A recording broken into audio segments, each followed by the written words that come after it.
Now turn to section 1. First, you have some time to look at questions 1 to 4.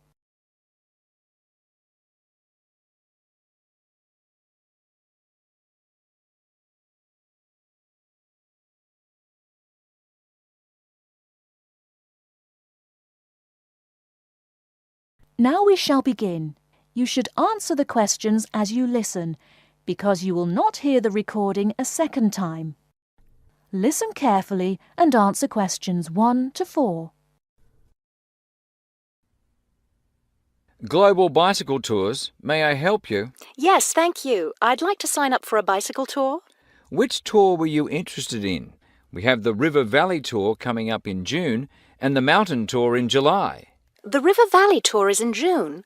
I thought it was in May. It actually takes place the first week of June. Oh, I see. Well, I can still do that. The River Valley tour is the one I want. Splendid. Just let me take your information. May I have your name, please? Carla Schmidt. That's Carla with a K, not a C. K-A-R-L-A. Thank you, Ms. Schmidt. Address? Do you need a street address, or can I give you my post office box? A post office box is fine. It's P.O. Box 257, Manchester. Thank you. Okay, next. Will you be bringing your own bicycle, or do you want to rent one from us? I'll bring my own. Excellent. Now, we provide all the meals, so we need to know if you have any dietary restrictions. I don't think so. What do you mean? I mean, if there's any food you can't eat. Some people have food allergies or are vegetarian or have to avoid dairy products, things like that. Oh, I see. Well, yes, I'm a vegetarian. I never eat meat.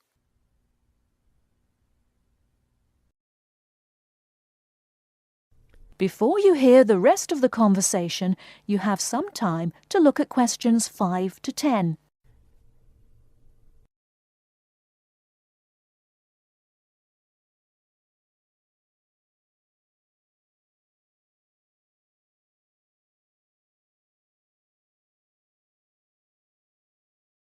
Now listen and answer questions 5 to 10. All right, I'll make a note of that. Now, the total cost of the tour is $750. That much? The price includes everything: food, hotel, transportation, everything. Everything? Yes, everything. The only other thing is you'll want to tip the tour guide. We usually recommend 5% of the total tour cost. A 5% tip. I guess that's reasonable. In order to reserve your space on the tour, I'll need a 30% deposit. Do you need that right away? We generally ask for the deposit at least 4 weeks before the tour begins. The River Valley tour begins, 6 weeks from now. So you'll need to pay the deposit in 2 weeks. I think I can do that. I wonder if you could tell me something. How will our luggage be transported? Do we carry it on our bicycles? No, you leave that to us. We have a van that carries your luggage from hotel to hotel each day, so you don't have to worry about it. Great. I have a luggage rack for my bike, but I guess I won't have to bring that. No, you won't. But there are a few items we recommend that you bring. We can't control the weather, so you should bring a raincoat or rain gear. Yes, that's a good idea. And I should have my own spare tire too, shouldn't I? Actually, you don't need that, as our guide always carries some. And of course, you won't need maps either, since our guide has the route all planned. What about a water bottle? I'll need that, won't I? Yes, you should definitely have a water bottle. A camera would be a good idea too, since that tour goes through some very scenic areas. I have a guidebook of that area. I wonder if I should bring it along. We don't recommend guidebooks. It would just be extra weight, and the tour guide knows a great deal about the area. Yes, I see. Is there anything else I need to know? I think we've covered the important points. I'll send you a tour brochure, and you can call again if you have any questions. Thank you very much. That is the end of section 1. Now, you have half a minute to check your answers.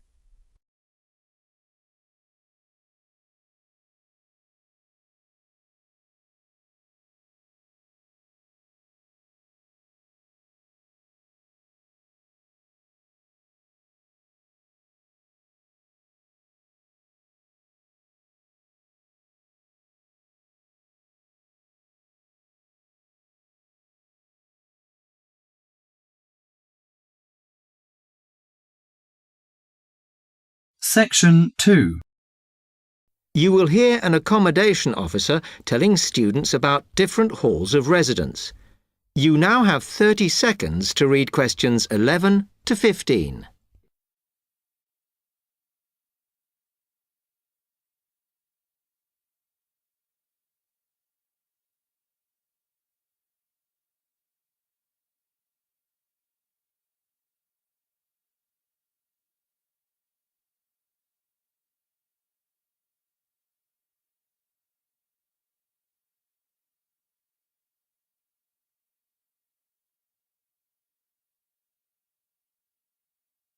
Good afternoon, and welcome to Stanton University. I'm here to tell you about the various halls of residence we have available, should you choose to come here. We aim to offer accommodation in halls to all first-year students, and you'll find there's a good variety to choose from. First of all, there's Brown Hall, which, as you'll see, is not the most modern of buildings, but it is very popular with some students. It's got a good sense of community, some nice refurbished kitchens, and unlike the other halls, it has recently had a gym built in its basement. Another option is Blake Residence, which is built like a large house, and so everybody cooks and eats together. It has its own sectioned-off bit of private garden and is even more peaceful because this is an all-girls residence. Although, of course, boys are allowed to visit the hall and, I understand, frequently take part in cooking dinner. The largest hall we have is Queen's Building, and this has been upgraded recently. The original parking area has been built on so that the hall now has a large common room, and each bedroom now has its own shower room, which many students regard as a real bonus. A further option is the Parkway Flats, which won an award for design in its day. And this building now has a preservation order on it.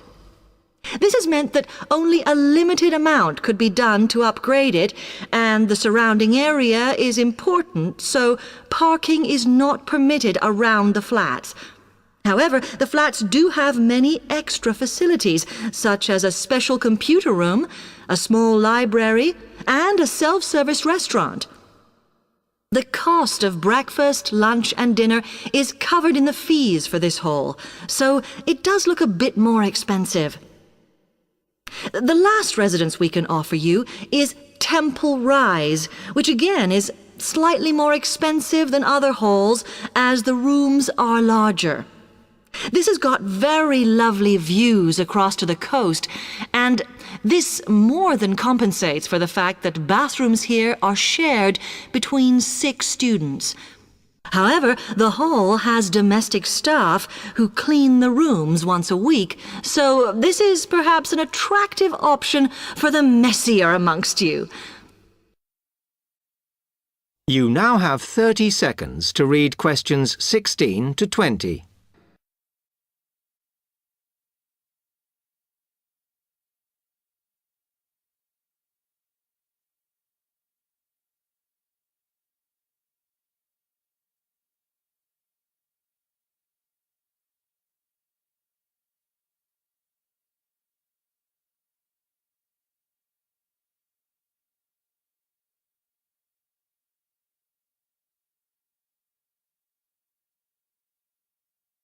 Now, if I can just show on this wall map here where they all are, you might like to go and have a look round.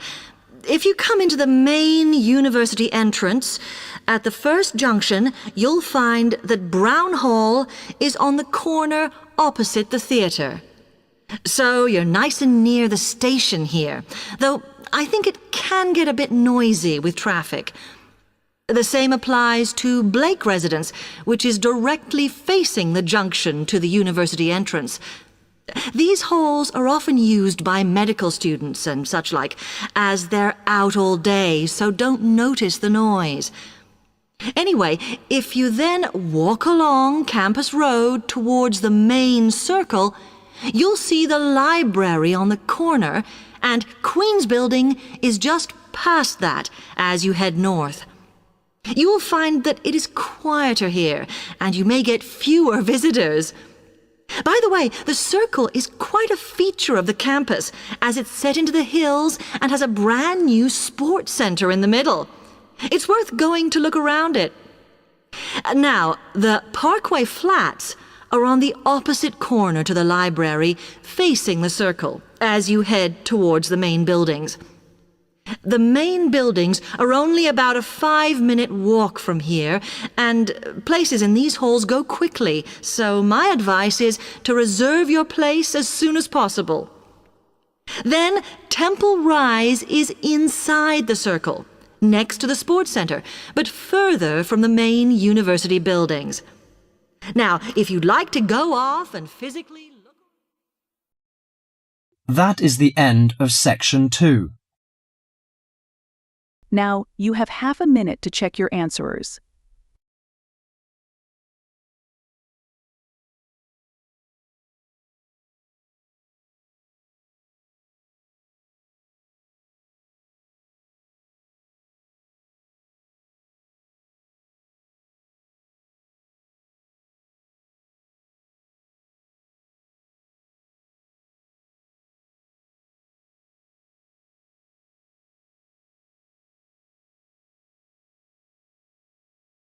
Now turn to Section 3.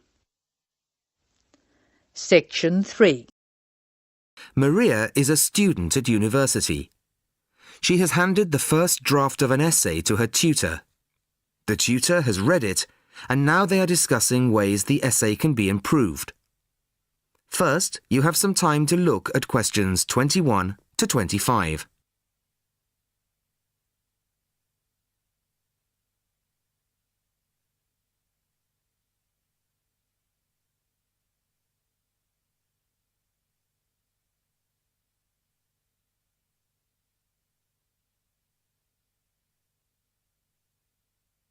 Listen carefully to the first part of the conversation and answer questions 21 to 25. Well, Maria, I have to say I was quite impressed by your essay. It's a big improvement on the last one. Really? I'm glad. I put a lot more work into this one. I really spent ages on it. And it shows. You've addressed most of the problems I pointed out last time. In particular, the style and language are much more appropriate for an academic essay. So that aspect is okay? Absolutely. If you carry on like this, you shouldn't have any significant problems in that department. That's a relief. I've been quite worried about that, although I've been reading a lot of other essays to try to get the right style. Well, I'd say you've been successful.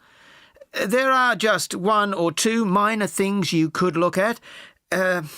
Your punctuation's quite basic. It's really just full stops and commas.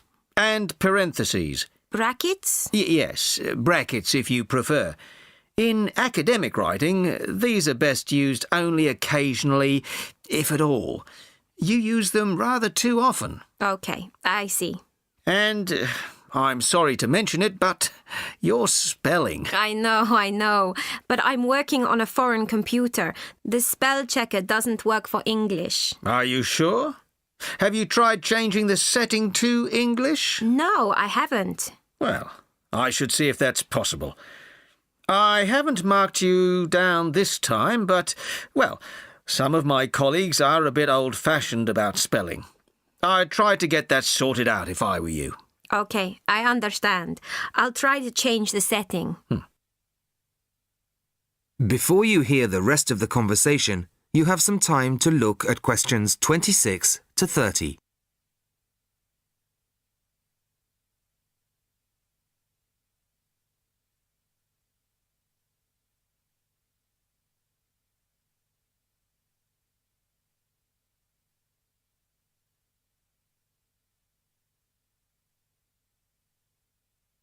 Now listen and answer questions 26 to 30.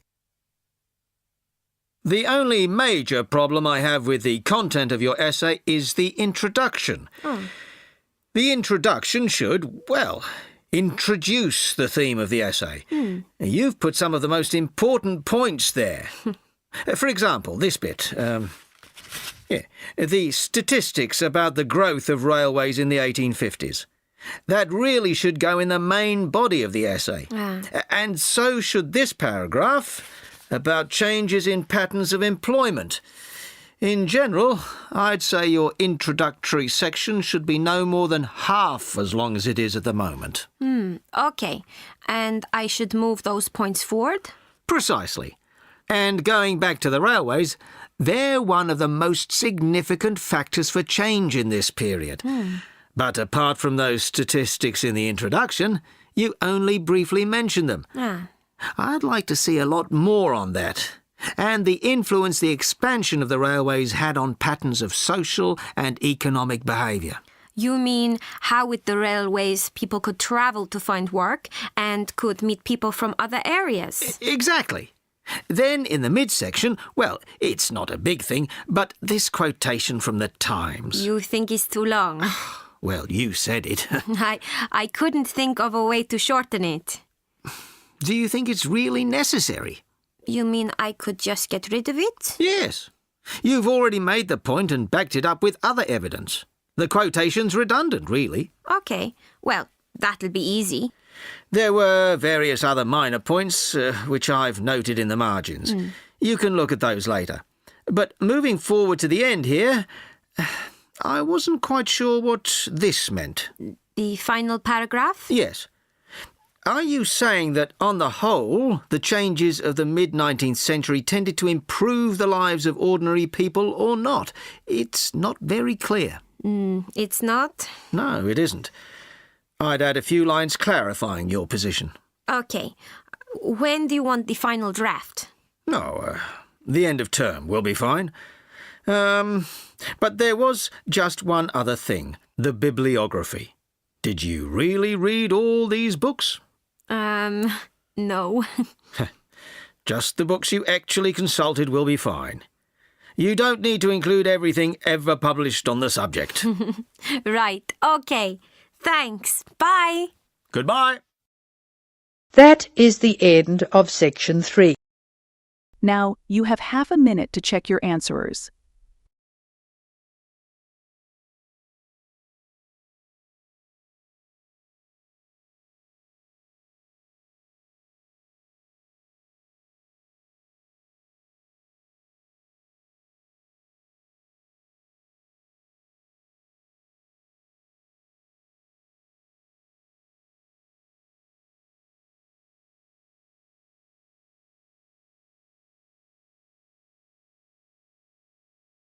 Now turn to section 4. You'll hear a lecture on human civilization. First, you have some time to look at question 31 to 40.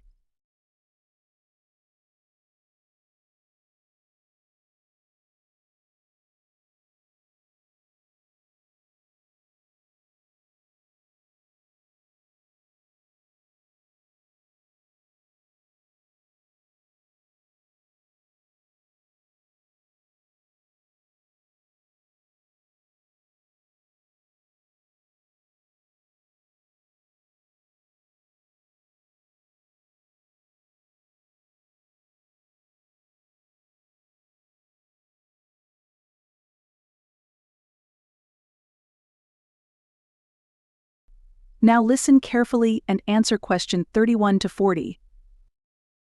Today in our History Series lectures, Professor Smith is going to introduce the history of human civilization. Welcome, Professor Smith. Good afternoon, ladies and gentlemen. Do you know when human civilization originated? And what's the development of human language?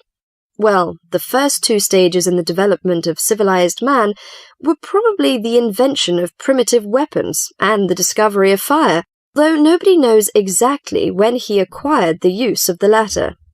The origin of language is also obscure. No doubt it began very gradually. Animals have a few cries that serve as signals, but even the highest apes have not been found able to pronounce words, even with the most intensive professional instruction. Apparently a necessity for the mastering of speech is the superior brain of man. When man became sufficiently intelligent, we must suppose that he gradually increased the number of cries for different purposes. It was a great day when he discovered that speech could be used for narrative. There are those who think that in this respect, picture language preceded oral language. A man could draw a picture on the wall of his cave to show in which direction he had gone, or what prey he hoped to catch. Probably picture language and oral language developed side by side. I'm inclined to think that language has been the most important single factor in the development of man. Two important stages came not so long before the dawn of written history. The first was the domestication of animals. The second was agriculture. Agriculture was a step in human progress to which, subsequently, there was nothing comparable until our own machine age. Agriculture made possible an immense increase in the number of the human species in the regions where it could be successfully practiced. These were, at first, only those in which nature fertilized the soil after each harvest.